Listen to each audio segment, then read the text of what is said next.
저는 최근에 특별히 8월부터 우리 새벽기도 본문으로 선택된 것이 창세기가 지금 나가고 있습니다. 그래서 새벽기도 때 제가 참 새로운 마음가짐을 가지고 창세기 내용들을 쭉 다시 한번 스터디하면서 말씀 속에 주시는 하나님의 은혜가 얼마나 큰지 알 수가 없습니다. 여러분들 어떤 마음을 가지고 새벽에 말씀을 받으시는지 모르지만은 준비하는 입장에서 특별히 그 본문에 따라서 연구라기보다도 새벽 기도의 말씀은 주로 이제 물론 내용도 연구를 하지만은 묵상하는 시간들을 많이 가지면서 이 가운데서 내게 주시는 하나님의 교훈이 무엇인가를 심층 깊게 나름대로 생각하고 묵상하면서 교훈을 찾고 있습니다. 그런 가운데 창세기 말씀이 내 안에 특별히 새롭게 다가오는 그런 가운데서 참 많은 은혜들을 받고 있습니다. 특별히 여러분 창세기를 처음 여는 말씀이 창세기 1장 1절에 4개의 단어로 되어 있다고 하는 거 우리가 잘 알고 있죠. 태초에 하나님이 천지를 창조하시니라. 태초라고 하는 단어, 하나님이라고 하는 단어, 천지라고 하는 단어, 그리고 창조라고 하는 단어. 이 4가지 단어 하나하나를 다시 한번 묵상하면서 참 대단히 신비로운 단어들이구나 라고 하는 것을 생각하게 됩니다. 인간은 어떤 지성의 능력 한계 안에서 이 4가지 단어를 다 알 수 있는 사람이 아무도 없습니다. 태초가 언제가 태초인지 아는 사람이 아무도 없습니다. 여러분 창세기 1장 1절에 나오는 태초라고 하는 첫 단어, 그리고 요한복음 1장 1절에 태초에 말씀이 계시니라 이렇게 시작이 되는데 창세기 1장 1절의 태초와 그리고 요한복음 1장 1절의 태초가 우리 한글로는 똑같지만은 내용상 굉장히 다른 의미를 가지고 있습니다. 요한복음 1장 1절의 태초는 하나님의 존재 시작점입니다. 태초에 말씀이 계시니라. 이 말씀이 곧 그리스도 예수님인데 예수님이 계셨던 첫 시간, 그를 태초라고 요한복음 1장 1절에 기록하고 있고요.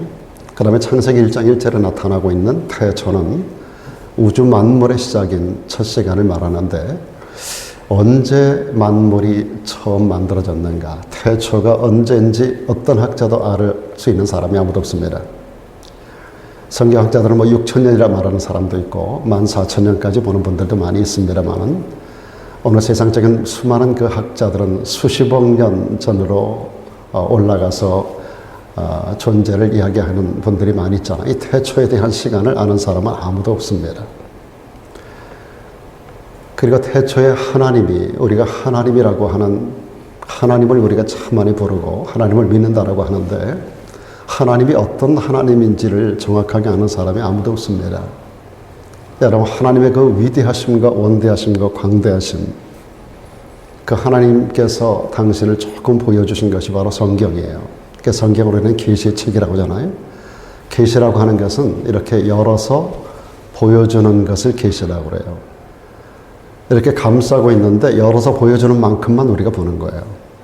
이게 바로 성경입니다. 성경은 우리 계시책이에요. 그러니까 하나님께서 열어서 보여주시는 만큼, 그만큼만 우리가 알 뿐 하나님의 존재를 알 수 있는 사람은 아무도 없습니다. 전번 주간에 성경 공부하는 분들 가운데서 삼위일체 관련된 것들을 물어보시는 분이 있어서 제가 그 부분을 좀 설명을 드렸었는데 우리가 삼위일체에 대해서 성부 하나님, 성자 하나님, 성령 하나님의 참고 오묘한 절묘한 그 유닛, 절묘한 연합 가운데서 그러면서 독특한 세 분의 하나님으로 존재하는, 그러면서 완가스로 존재하는 이 말씀을 아무리 우리가 설명을 잘한다 하더라도 이것을 정확하게 규명해낼 수 있는 사람은 세상에 아무도 없습니다. 옛날에 어떤 신학자가 바닷가를 거닐다가 어린아이들이 이렇게 속에다 구멍을 파놓고 신발을 가지고 가서 바닷물을 떠다가 거기다 붓는 것을 봤어요. 여러 명의 아이들이 계속 갖다 붓는데 시합을 하는 거예요. 두 팀이 나눠져 가지고 구멍을 파놓고 열심히 갖다 물을 붓는데 빨리 채워지는 데가 1등을 하는 거죠. 근데 아무리 갖다 부어도 계속해서 물이 안으로 스며들어가 버리니까 아무도 승자가 없는 거예요. 이 신학자가 바닷가를 거니면서 삼위일체가 어떤 하나님이신가를 묵상하다가 그 모습을 보았습니다. 우리 인간의 두뇌를 가지고 인간의 지성의 한계 가운데서 삼위일체 하나님을 정확하게 규명할 수 있는 사람은 없다라고 하는 결론을 내립니다. 물론 우리가 성경 가운데 나타나는 삼위일체 하나님을 이야기합니다. 그러면서 우리는 하나님이 과연 어떤 존재신지, 하나님이 누구신지를 정확하게 알 수 있는 사람은 아무도 없습니다. 단지 구속사적 차원에서 우리 인간을 구원하시는 하나님, 어떤 마음을 가지고 이 땅에 독생자를 보내시고 그분이 하신 일, 또 그분이 하나님의 본체라고 하는 사실, 그분이 하나님과 동등된 분이지만 동등됨을 취하지 아니하시고 육체를 갖고 이 땅에 오셨다라는 이야기, 그분의 십자가 사건과 부활의 사건들을 우리가 이야기합니다만은 우리는 하나님에 대해서 정확하게 다 알 수 있는 사람은 세상에 아무도 없습니다. 우리에게 구원받을 수 있는 근거까지, 구원받을 수 있는 부분까지만 우리들에게 열어서 보여주신 거예요. 그리고 하나님의 그 놀라운 하나님의 광대한 부분에 대해서 우리 인간은 다 이야기할 수가 없습니다. 태초에 하나님이 천지를 이야기하는데 천지가 과연 얼마만한 광대한 규모를 가지고 있는지, 인간 과학자들이 만들어 놓은 허블 망원경, 더 좋은 망원경도 최근에 발명했습니다만은 그걸 가지고 200억 광년까지 바라다 본다고 하지만은 200억 광년이 과연 끝인가? 인간이 볼 수 있는 한계 끝이 200억 광년이라고 한다면 빛이 1초도 쉬지 아니하고 200억 년 동안 계속 날아가는 거리만큼을 우리 인간이 본다고 한다면 그것이 과연 우주의 끝인가? 우주의 한 부분밖에 되지 않는 것인데, 그렇다면 하나님 만드신 천지는 얼마나 크고 얼마나 광대한가, 이걸 아는 사람은 아무도 없습니다. 그리고 마지막 이어지는 네 번째 단어가 창조라는 단어입니다. 인간은 과연 창조의 신비로움을 다 알 수 있는가? 창조의 세계를 우리 인간이 아무리 연구하고 노력한다고 해서 알 수 있겠는가? 이 네 개 단어로 조합된 성경이 열리는 창세기 1장 1절의 이 조합은 너무나도 신비로운 조합으로 되어 있습니다. 그래서 제가 이 말씀을 창세기를 열면서 새벽기도 말씀들을 쭉 준비해 나가는 과정 가운데서 창조와 더불어서 시작의 책이라고 하는 이 창세기 기사 하나하나를 나름대로 연구하고 묵상하면서 얼마나 큰 은혜를 다시 한번 제가 받게 되는지 알 수가 없습니다.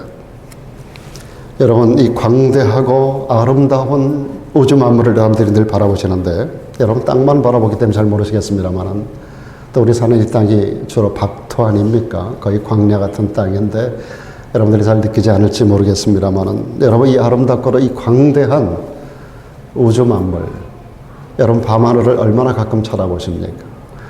이 만물의 약동함과 이 만물의 광대함을 바라보면서 여러분 얼마나 위대하신 하나님의 창조 손길을 느끼시는가를 스스로에게 물어보시면 좋겠습니다. 똑같이 우주 비행을 처음으로 했었던 사람, 두 사람 우리 역사 속에 잘 알고 있죠.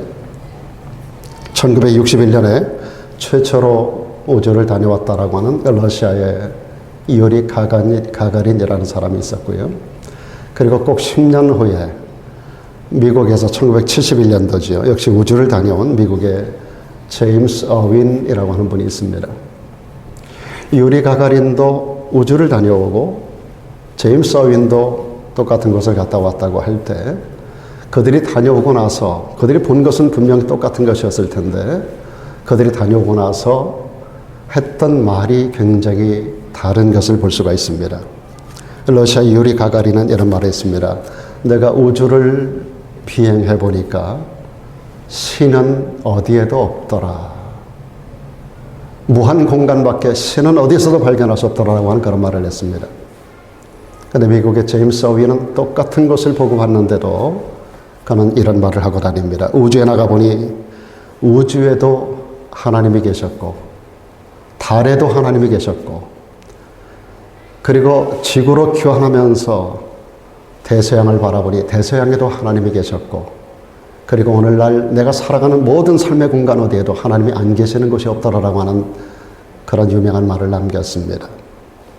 여러분, 이 두 사람이 한 말 중에 어떤 말에 동의하십니까? 우리가 크리스찬으로 이것에 와 있기 때문에 과연 하나님이 여기 계신다라고, 하나님은 어디에도 계신다라고 말하고 계십니까? 어느 목사님에게 세뇌가 돼서 여러분 그렇게 말하고 있습니까? 저는 굉장히 여행을 좋아하는 사람 중에 하나예요. 굉장히 많은 지역을 다녀보려고 애를 쓰고, 여행에 가도 저는 비행기를 주로 잘 안 타고 다니고 주로 차로 다니면서 이것저것 계획되지 않은 지역들을 많이 돌아보려고 애를 많이 써왔었습니다.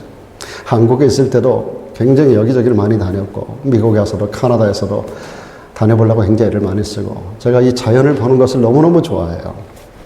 하나님 만드신 이 자연 만물을 바라보면서 인간의 연약함이라는 것이 얼마나 상대적으로 내게 와서 닿으며 하나님의 영광을 찬양하고 높일 때가 얼마나 많은지 알 수가 없습니다. 오늘날 많은 사람들은 진화론을 믿고 있습니다. 그러나 성경은 분명히 말씀합니다. 태초에 하나님이 천지를 창조하셨다라고 선언하고 있습니다. 여러분, 모든 생명이라고 하는 것은 진화된 것이 아닙니다. 하나님의 손에 만들어진 것인 줄로 믿습니다.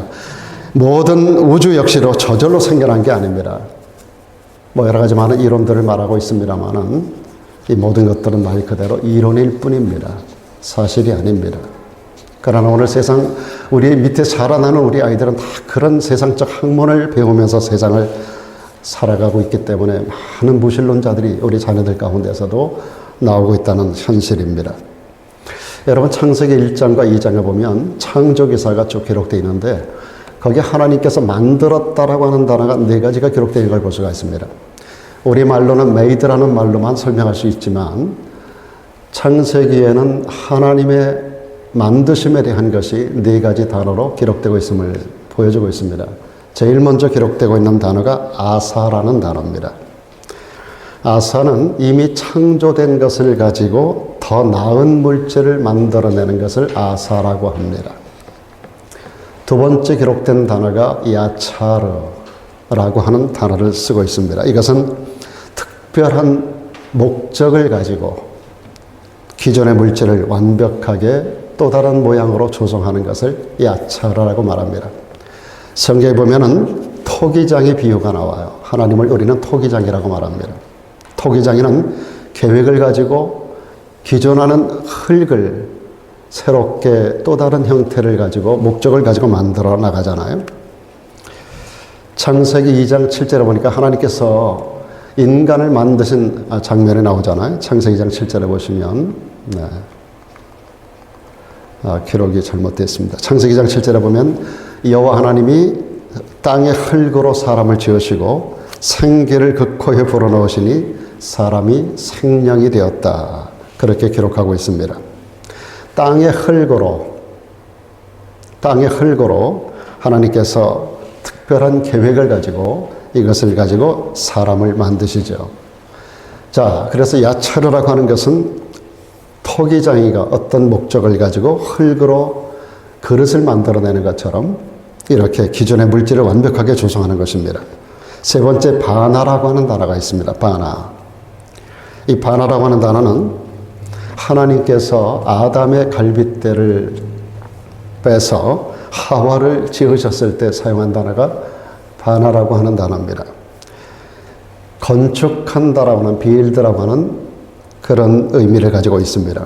그리고 마지막으로 또 한 가지 단어, 오늘 창세기 1장 1절에 기록된 단어는 바라라고 하는 단어입니다. 바라. 이 바라라고 하는 것은 무에서 유를 만들어낼 때 사용하는 단어입니다. 영어로는 create라고 하잖아요. 바라, 이 창조의 역사는 오직 하나님만이 하실 수 있는 신적인 행위인 것입니다. 아무것도 없는 것에서 무엇을 만들어내는 것, 그것이 바로 전능하신 하나님의 창조입니다. 이런 재미있는 이야기가 있습니다. 어떤 한 유전 공학자가 생명체를 연구하다가 드디어 성경에 있는 대로 흙에서 생명체를 만들어내는 방법을 알게 됐다는 겁니다. 그래서 하나님 앞에 그렇게 자랑을 했답니다. 하나님, 저도 하나님처럼 흙에서 생명체를 만들어내는 방법을 발견했습니다. 이렇게 하나님 앞에 자랑을 했다는 거예요.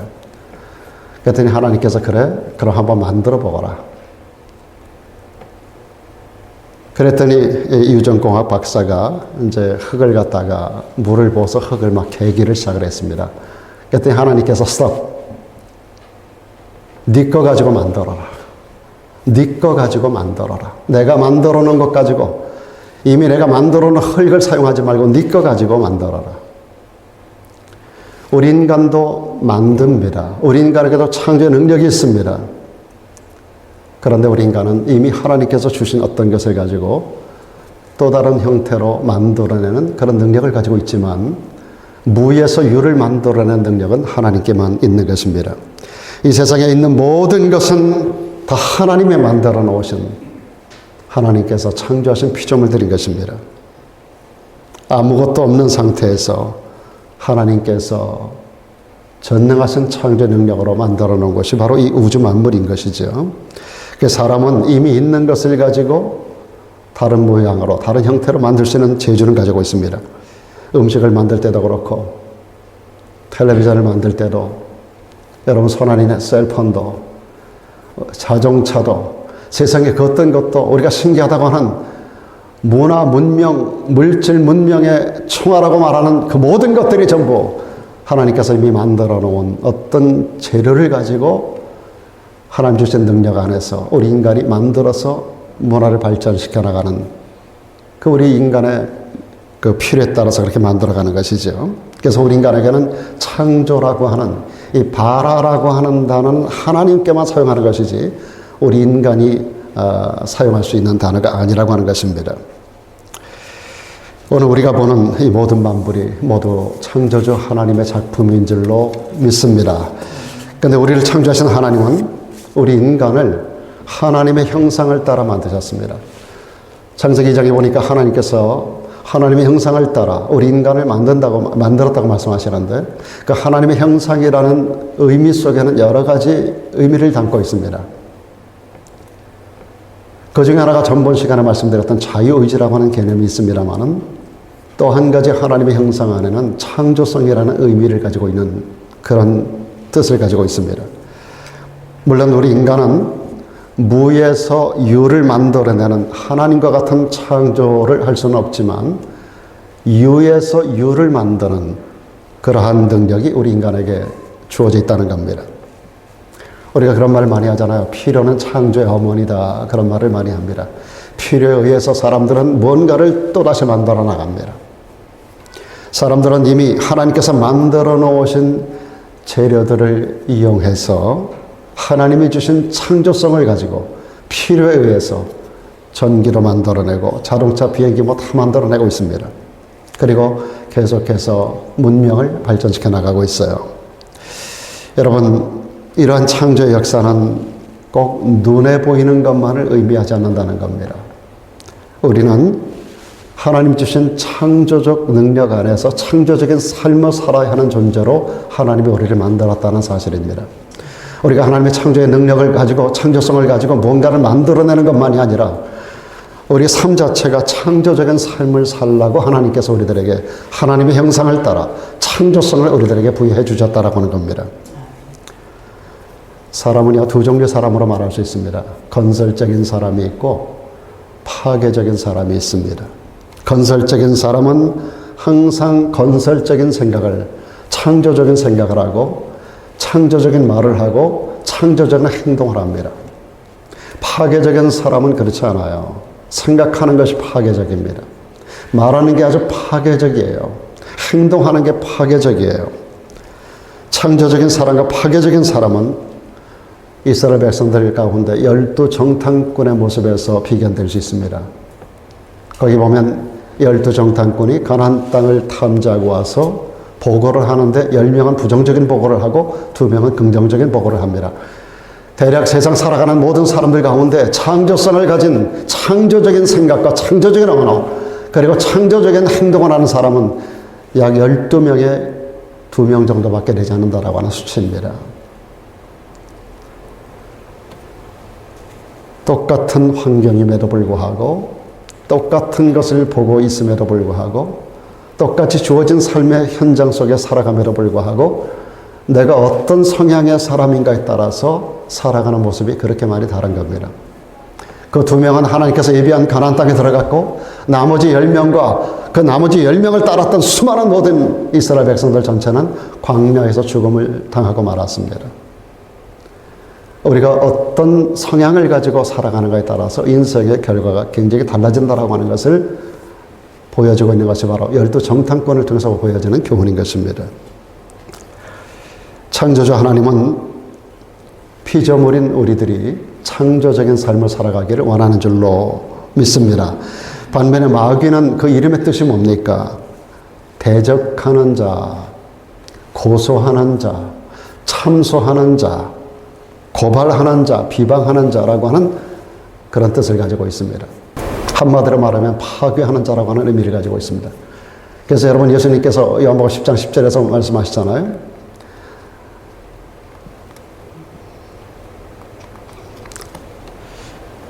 도적이 오는 것은 도적질하고 죽이고 멸망시키려는 것뿐이라고 말씀하셨습니다. 주님께서 말씀합니다. 내가 온 것은 양으로 생명을 얻게 하고 풍성히 얻게 하려 하심이라고 말씀하시면서 도적이 오는 것은 사단을 도적으로 말씀하시면서 도적이 오는 것은 도적질하고 죽이고 멸망시키려는 것뿐이라고 분명히 말씀하십니다. 사탄의 역사는 파괴적인 결과를 가져온다라고 하는 거죠. 인간의 두뇌가 150억 개 이상의 뇌세포로 구성되어 있다고 합니다. 인간의 두뇌가 풀 가동을 하게 되면 일주일에 100만 개 이상의 아이디어를 창출할 수 있는 능력을 가지고 있다고 합니다. 범죄하기 이전에 여러분 아담의 IQ가 얼마나 될 거라고 생각이 되십니까? 저는 가끔 여러분에게 사단의 IQ가 한 2000 정도는 된다고 말씀드리는데, 그러니까 여러분 우리가 인간의 능력으로 사단을 이길 수 있는 방법이 전혀 없어요. 그런데 여러분 첫사람 아담에게 주셨던 아이디어가 아마도 얼마나 큰 아이디어를 가지고 있는지, 그에게 주어진 IQ가 얼마나 높았었을지 우리가 상상이 어렵습니다. 아이디어에 있어서, IQ에 있어서 아주 탁월한 능력을 가지고 있었던 사람이 바로 아담과 하와예요. 모든 종류의 이름을 아담이 다 지어줬어요. 세상의 동물의 종류가 얼마나 되는지 정확하게 모릅니다만 한 5만 종류 정도 된다 그러잖아요. 우리는 지금 우리의 아이 하나를 낳아도 이름 하나 지어주는데 굉장히 고민을 많이 합니다. 아무렇게나 이름을 지어줄 수 없고 이름 하나 짓는 게 쉬운 일이 아닙니다. 저는 가는 교회마다 아이를 낳으면 이름 지어달라고 하는 요구를 많이 받아요. 그래서 아이들 이름을 많이 지어주는데 이름 하나를 지어주려고 해도 일주일, 한 달은 고민하고 기도해야 돼요. 평생 불려질 이름. 그리고 그 이름의 의미대로 살아가는 걸 제가 알기 때문에 이름을 함부로 지어주지 않아요. 그냥 1순위, 2순위, 3순위 뭐 이렇게 막 지어줄 수 있는 그런 이름들이 아니에요. 평생 불려질 이름. 성경의 모든 이름들은 전부 의미를 가지고 있고요. 그 사람의 인생을 추적해보면 그 이름의 의미대로 인생이 만들어지는 걸 볼 수가 있어요. 이름 하나 짓는 게 굉장히 어려워요. 그리고 우리는 지금 많은 이름을 들었잖아요. 많은 단어를 우리가 알고 있잖아요. 그래서 우리가 어떤 이름을 지어주는 게 어렵지만 또 어렵지 않습니다. 그런데 아담은 첫사람이에요. 그가 가진 언어의 능력의 한계가 얼마나 됐을까요? 처음 보는 동물들을 하나님께서 지으시고 그 앞을 지나가게 하시는데 아담이 지어주는 이름, 아담이 부르는 것이 그의 동물의 이름이 된 거라고 성경은 말씀합니다. 그래서 창세기 2장 20절에 보니까 아담이 모든 육축과 궁중의 새와 들의 모든 짐승에게 이름을 주니라 라고 기록하고 있습니다. 아담의 아내 이름이 뭐죠? 하와의 이름도 아담이 지어준 이름입니다. 그래서 여러분 창세기 3장 20절에 보면 아담이 그 아내를 하와라 이름하였으니 그는 모든 산자의 어미가 됩니다라 그랬습니다. 여자라는 명칭도 아담이 지어준 명칭입니다. 창세기 2장 23절에 보면 아담이 가로되 이는 내 뼈 중에 뼈요 살 중에 살이라. 이것을 남자에게서 취하였은즉 여자라 하리라 그랬습니다. 여자라 칭하리라. 여자라고 하는 이름도 하와라고 하는 이름도 세상의 모든 동물들의 이름도 전부 다 하나님께서 아담을 통하여 짓도록 해주셨어요. 아담의 IQ는 얼마나 높았을까요? 그의 창의성은 얼마나 뛰어났을까요? 그의 아이디어는 얼마나 많았을까요? 그런데 인간이 범죄하고 나서 이 창조의 능력을 상실해버리고 말았던 거죠. 그래서 하나님의 형상을 잃어버렸고 인간의 두뇌는 이전과 같지 않게 된 것입니다. 그러나 우리가 예수님을 믿게 되면 하나님의 형상이 회복되는 줄로 믿습니다. 지식에 있어서 새로운 지식을 우리가 얻게 된다고 성경은 말하고 있습니다. 그러므로 우리 크리스천들은 우리가 이 땅을 살아가는 동안에 세상 사람과 같아서는 안 됩니다. 뭔가 창조성을 가진 하나님의 창조 형상을 회복한 자로서 창조성을 가진 삶을 살아가야 되는 겁니다. 그 창조적인 삶을 세 가지로 제가 정해서 말씀드립니다. 첫째는 창조적인 삶이라는 것은 창조적인 생각에서부터 시작이 됩니다. 얼마 전에 이런 글을 본 적이 있어요. 졸업 사진의 미소를 보면 30년 뒤의 삶을 알 수 있다라고 하는 글입니다. 되게 학교 졸업할 때 보면 전부 다 웃으면서 사진을 찍잖아요. 졸업사진 찍으면서 다 미소를 짓잖아요. 그 미소 짓는 얼굴을 보면 그의 30년 이후가 보인다는 겁니다. 흔히 입만 웃는 미소, 그런 미소를 가식이라고 하고 우리가 흔히 쓰는 농담으로 썩소라고 하는 말을 하죠. 썩소. 눈이 같이 웃어야 진짜 웃음입니다. 웃을 때 입만 웃는 게 아니라 눈이 같이 웃어줘야 된다는 거죠. 눈가에 기분이 좋아지면 눈가에 주름살이 잡히는 거예요. 이것을 뒷센 스마일이라고 부릅니다. 이런 그 근육이 움직이는 것을 가장 먼저 발견한 사람이 프랑스의 신경해부학자 뒷셀이라는 사람인데 그 사람의 이름을 따서 뒷셀 스마일이라고 하는 이름을 붙였다고 합니다. 이렇게 우리의 생각이 우리의 표정을 만들고요. 우리의 생각이 우리 인생을 만들게 된다는 것입니다. 우리는 자기 존재에 대한 생각을 바로 가져야 됩니다. 여러분 자신에 대해서 누구라고 생각하십니까? 여러분은 어떤 존재라고 여러분 자신을 생각하고 계십니까? 여러분의 정체성에 대해서, 여러분의 아이덴티티에 대해서 여러분들이 나는 누구라고 여러분 자신을 정의합니까? 우리가 예수님을 믿게 되면 하나님의 형상이 회복되는 줄로 믿습니다. 그리고 우리는 하나님의 자녀로서의 존귀한 존재로 변화가 되는 겁니다. 여러분, 하나님께서 독생자 예수 그리스도를 보내주십니다. 그분을 통해서 우리의 죄의 대속을 위하여 십자가에 처절하게 못 박아 죽게 하셨어요. 그리고 그 피를 보고 믿는 자는 하나님의 자녀로 우리를 인쳐주신 것입니다. 그러므로 우리는 하나님의 사랑받는 자녀들입니다. 이것이 우리의 아이덴티티라고 하는 겁니다. 우리는 예수님 짤이에요. 적어도 주님의 생명값이 지불되어 우리를 샀다라고 하는 의미에서 우리는 예수님의 목숨값이 들여진 예수님 짤이들입니다. 보통 귀한 존재가 아니죠. 하나님은 자녀된 우리를 향해서 이런 생각을 가지고 있다라고 예레미야 29장에서 설명합니다. 너희를 향한 나의 생각은 너희를 두고 계획하고 있는 나의 일들이 있는데 이것은 재앙이 아니라 곧 평안이요 너희 장래에 소망을 주려 하는 것이라고 말씀하셨습니다. 여러분, 하나님 우리를 자녀 삼으시고 우리 미래에 대한 큰 그림을 가지고 계십니다.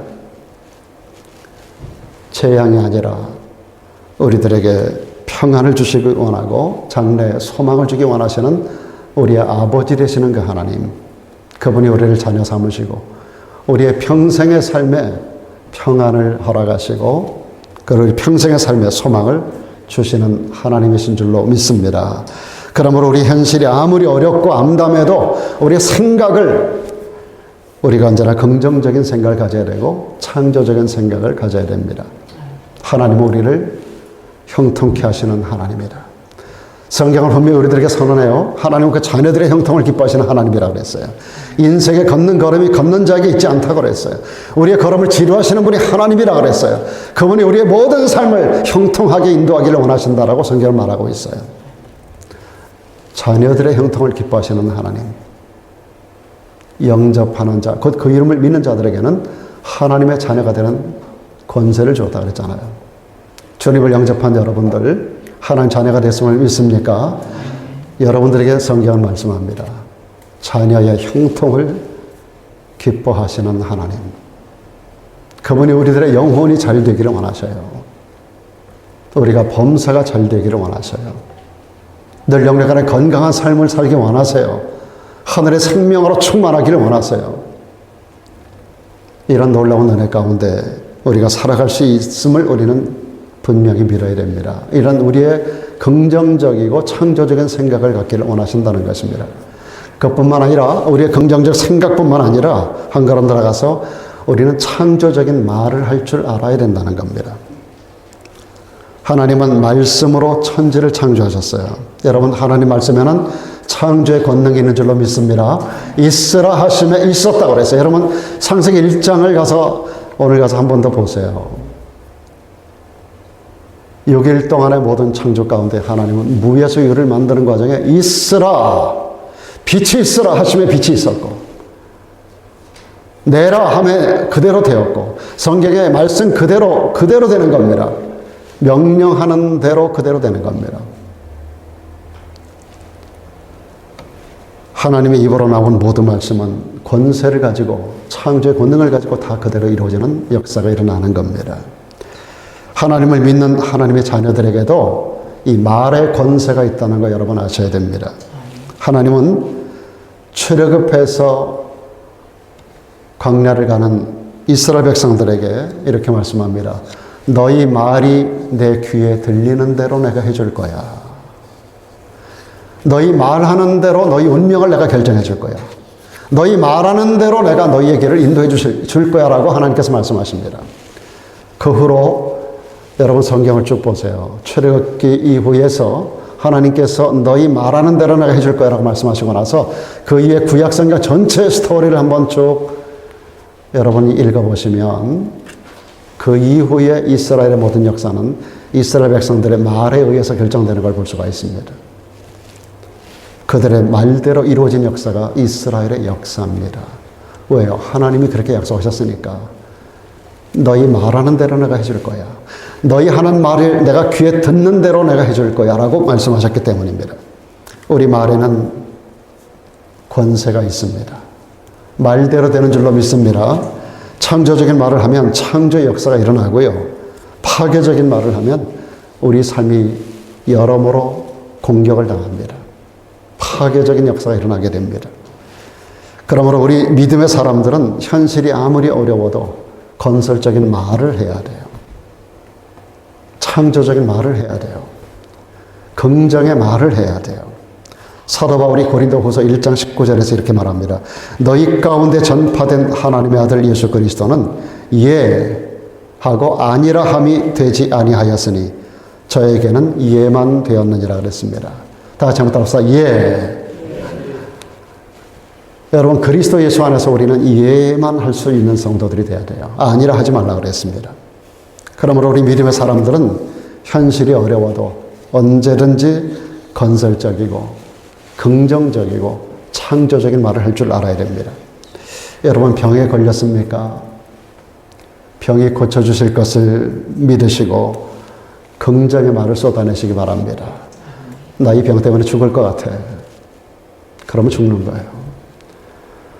비록 내가 불치병이지만, 내가 지금 어려운 질병 가운데 있지만 하나님은 고쳐주실 수 있어. 치료의 하나님, 여호와라파의 하나님이 나와 함께 하셔. 예수의 이름으로 고쳐질 줄 믿어 라고 여러분들이 믿음을 가지고 자신에게 선포하고 긍정의 말을 하면 여러분들에게 치유의 역사가 일어나게 될 줄로 믿으시기 바랍니다. 저는 우리 사모님을 보면서 그걸 느껴요. 그렇게 오랫동안의 질병 가운데서도 오늘날 이렇게 건강하게 살아가는 거 얼마나 그 얼굴부터 보면 여러분 아시잖아요. 굉장히 표정도 맑고 늘 긍정적이에요. 여러분, 우리가 긍정적인 생각, 말, 행동, 이거 얼마나 우리의 삶 전체를 그것이 주장하는지 몰라요. 어떤 사람은 별거 아닌 질병 가지고 평생 그 질병에 매여가지고 고통 가운데 살아가는 사람이 있고, 어떤 사람은 중병 가운데서도 병을 병같이 생각지 않고 살아가는 사람들이 있어요. 사업이 어려움을 당하고 계신가요? 하나님께서 나를 일으켜 주실 것을 믿고 긍정적으로 말할 수 있는 여러분 되시기를 바랍니다. 어떤 일을 만나더라도 건설적이고 긍정적이고 창조적인 말을 하세요. 오늘 아까 우리 강집사님 기도하셨는데 오늘 우리가 살아가는 시대의 종합적인 어려운 부분, 팬데믹으로부터 전 세계가 당하는 환경적인 어려움까지를 전부 언급을 했어요. 그것이 우리에게 주어진 현실입니다. 우리 눈에 보여지는 상황들입니다. 매일같이 듣는 뉴스들이에요. 인터넷을 들어가 봐도 뉴스 유튜브 하나를 봐도 우리가 어떤 매체를 봐도 그것이 현실이에요. 그래서 많은 사람들이 눌려 있어요. 그러나 우리는 눌려있는 말을 하면 안 됩니다. 이 상황 속에 하나님이 역사하신다라고 그 가운데서 나를 보호하신다라고 하는 말을 할 줄 알아야 돼요. 여러분, 그랄 땅이 박토였지만 이삭이 들어가서 농사를 지었을 때 100배의 결실을 거두었습니다. 이삭은 항상 위를 바라볼 줄 아는 사람이에요. 이삭은 어느 때든지 하나님을 바라볼 줄 아는 사람이에요. 그는 그와 같은 습관을 자기 아버지에게 배웠어요. 그의 아버지 아브라함은 조카 롯과 더불어서 가나안 땅에 들어왔습니다. 근데 롯의 눈은 항상 땅만을 보는 거예요. 아브라함은 하늘을 보는 사람이었었어요. 양가의 소유가 너무 많습니다. 같은 땅에 거하기가 어려웠어요. 아브라함이 롯을 데리고 밖으로 나갑니다. 사방을 둘러보게 합니다. 하나님께서 내게 주신 땅들인데 네가 먼저 좋은 땅을 선택해서 나가라고 말합니다. 그는 에덴 동산 같고 물된 동산 같은 소돔과 고모라를 선택해서 나갑니다. 아브라함은 남겨진 땅 박토를 차지하게 되지만 그는 하나님을 보는 사람이에요. 아브라함은 가는 곳마다 복의 근원이 되었습니다. 가는 곳마다 세상을 아름답게 만들었어요. 롯이 갔던 땅은 세상적으로 풍족한 땅이었지만 멸망하는 소돔과 고모라가 돼버리고 말았던 겁니다. 사랑하는 여러분, 우리의 눈이 하늘을 바라보는 저와 여러분 되시기를 축복합니다. 여러분, 우리가 아무리 세상이 어려워도 환경이 아무리 어려워도 우리 언어가 부정적으로 나가면 안 돼요. 너무 힘들어. 힘든 거 알아요. 그러나 이 가운데 하나님이 역사하신다라고 하는 거. 그랄 땅 똑같은 척박한 땅에서 하늘을 바라보았던 이삭에게 그 땅에서 100배의 결실을 허락하신 하나님. 그 성경의 3대 거부 중에 하나가 이삭이기도 하고 그의 아들 야곱에까지 연결이 되잖아요. 그래서 아브라함의 창대하는 복이 이삭에게로, 그 복이 야곱에게로 건너가잖아요. 그들의 언어 습관을 연구해 보세요. 창세기 12장부터 기록되어 있는 그 아브라함과 이삭과 야곱의 인생 스토리를 한번 여러분 쭉 보시라고요.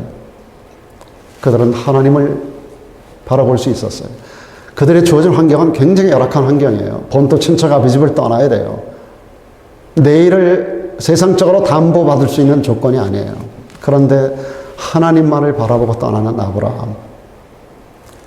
이삭도 그랬고요. 야곱도 그렇습니다. 정처 없이 외삼촌 라반의 집으로 가던 야곱의 모습이 생각나나요? 광야에서 하룻밤을 머물잖아요. 돌을 베개하고 잠잘 수밖에 없었던 그 어려운 환경 속에서도 그는 하늘을 보고 하늘로 통하는 사닥다리를 보는 거예요. 그리고 하나님 앞에 긍정적인 말을 합니다. 사랑하는 여러분, 오늘 우리에게 주어진 삶의 현장이 너무 힘들어요. 그 언급했던 모든 말이 다 사실이에요. 제가 다운타운을 가끔 이렇게 나갔다 와도 참 어렵겠다 하는 생각이 인간적으로 많이 들어요. 얼마나 힘들까. 많은 가게들이 문을 닫고 철수하고 많은 사람들이 지역을 떠나가고 국경이 폐쇄된 가운데서도 그동안에 얼마나 많이 어려웠습니까? 이 모든 어려움 속에서 우리 성도님들이 당하는 어려움을 절절히 느끼면서 내 입으로는 축복하고 돌아오는 거예요. 사랑하는 여러분, 여러분의 언어로, 여러분의 입술로, 여러분의 입에서 나오는 말로 항상 긍정을 말하고 잘 된다고 말하고 하나님이 역사하신다고 말하고 그 주어진 환경을 변화시킬 수 있는 그런 능력 있는 성도들로 살아가기를 축원합니다. 하나님 분명히 말씀하십니다. 나의 삶을 가리켜 내가 맹세한다 그랬어요. 너의 말이 내 귀에 들린 대로 내가 너희에게 행하리라. 하나님의 귀에 긍정적인 말을 들려드리세요. 그것을 근거로 하나님이 역사하신다는 말입니다. 마지막으로 창조적인 생각과 창조적인 말에 이어서 한마디 더 창조적인 행동을 해야만 합니다. 예레미야 1장 10절에 보니까 하나님께서 예레미야에게 이렇게 말씀합니다. 보라, 내가 오늘날 너를 열방 만국 위에 세우고 너로 뽑으며 파괴하며 파멸하며 넘어뜨리며 건설하며 심게 하였느니라 그랬습니다. 무슨 말씀인가 하면 하나님께서 우리 삶에 있어서 하나님이 심어주지 않은 것은 뽑아버리라는 겁니다. 하나님이 원치 않는 것이 우리 삶에 들어와 있으면 파괴해버리라는 겁니다. 그리고 반대로 하나님이 원하시는 것을 우리 삶에 심으라는 겁니다. 하나님이 기뻐하시는 것을 건설해 가라는 겁니다. 한마디로 창조적인 삶을 적극적인 행동으로 나타내라고 하는 표현입니다. 우리가 창조적인 삶을 산다는 것은 우리 인생에 하나님이 심어주시지 않는 것을 뽑아버리는 거예요. 그리고 하나님이 원하시는 것을 우리 인생에 심어가는 겁니다. 하나님이 원치 않는 것은 파괴해버리는 거예요. 하나님이 기뻐하시는 것을 건설해 가는 겁니다. 여러분 인생에 하나님이 원치 않는 것을 다 뽑아버리길 바랍니다. 하나님께서 기뻐하시지 않는 거 다 하나하나 파괴시켜 버리세요. 그리고 하나님 기뻐하는 것들을 건설해 가시고 심어가는 그런 아름다운 인생을 만들어가기를 축복합니다. 우리는 생각만 하는 그런 그리스도인이 되면 안 됩니다. 여러분 삶이 따르지 않는 생각은 꿈에 불과하고요. 삶이 따르지 않는 말은 허구에 불과한 겁니다. 삶이 따라줘야 됩니다. 생각 중요합니다. 그러나 삶이 따라줘야 돼요. 말하는 거 중요합니다. 그러나 말만 하고 그만두면 안 돼요. 행동해야 돼요. 우리는 창조적으로 생각하고 말하고 그리고 행동하는 그리스도인이 되어야 됩니다. 한마디로 말하면 우리의 전 인격이 창조적이어야 한다는 겁니다. 사랑하는 여러분, 우리가 창세기 기사 가운데 특별히 맨 앞부분에 태초에 하나님이 천지를 창조하신지라라고 하는 말씀 가운데서 연결해서 하나님께서 우리 인간을 하나님의 형상대로 만들었다는 사실에 주목하시기 바랍니다. 나는 하나님의 형상대로 만들어진 존재야. 아담과 하와가 범죄하면서 하나님의 형상이 깨어졌지만 우리는 그리스도 예수 안에서 이 형상을 회복하게 된 줄로 믿습니다. 그러므로 우리에게는 새로운 창조의 권능이 함께 더불어 주어지는 겁니다. 이제부터 우리는 하나님의 창조의 권능 아래서 그분의 자녀답게 우리는 예수님처럼 생각하고 예수님처럼 말하고 예수님처럼 행동하는 What would Jesus do?